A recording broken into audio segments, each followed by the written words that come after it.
Chapter 21. During the reign of David, there was a famine for 3 successive years. So David sought the face of the Lord. The Lord said, It is on account of Saul and his blood-stained house. It is because he put the Gibeonites to death. The king summoned the Gibeonites and spoke to them. Now the Gibeonites were not a part of Israel, but were survivors of the Amorites. The Israelites had sworn to spare them, but Saul, in his zeal for Israel and Judah, had tried to annihilate them. David asked the Gibeonites, What shall I do for you? How shall I make amends so that you will bless the Lord's inheritance? The Gibeonites answered him, We have no right to demand silver or gold from Saul or his family, nor do we have the right to put anyone in Israel to death. What do you want me to do for you? David asked.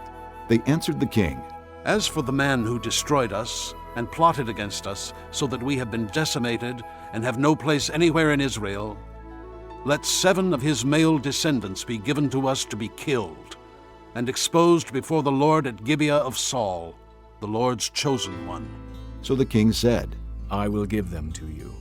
The king spared Mephibosheth, son of Jonathan, the son of Saul, because of the oath before the Lord between David and Jonathan, son of Saul. But the king took Armoni and Mephibosheth, the 2 sons of Aiah's daughter, Rizpah, whom she had borne to Saul, together with the 5 sons of Saul's daughter, Merab, whom she had borne to Adriel, son of Barzillai, the Maholathite.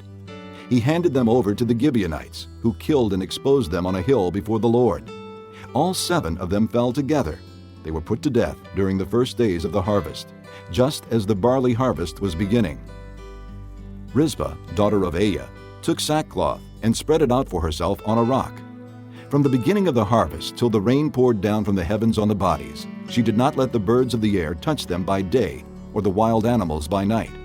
When David was told what Aiah's daughter Rizpah, Saul's concubine, had done, he went and took the bones of Saul and his son Jonathan from the citizens of Jabesh-Gilead. They had taken them secretly from the public square at Beth-shan, where the Philistines had hung them after they struck Saul down on Gilboa. David brought the bones of Saul and his son Jonathan from there, and the bones of those who had been killed and exposed were gathered up. They buried the bones of Saul and his son Jonathan in the tomb of Saul's father Kish at Zelah in Benjamin, and did everything the king commanded. After that, God answered prayer in behalf of the land. Once again, there was a battle between the Philistines and Israel. David went down with his men to fight against the Philistines, and he became exhausted.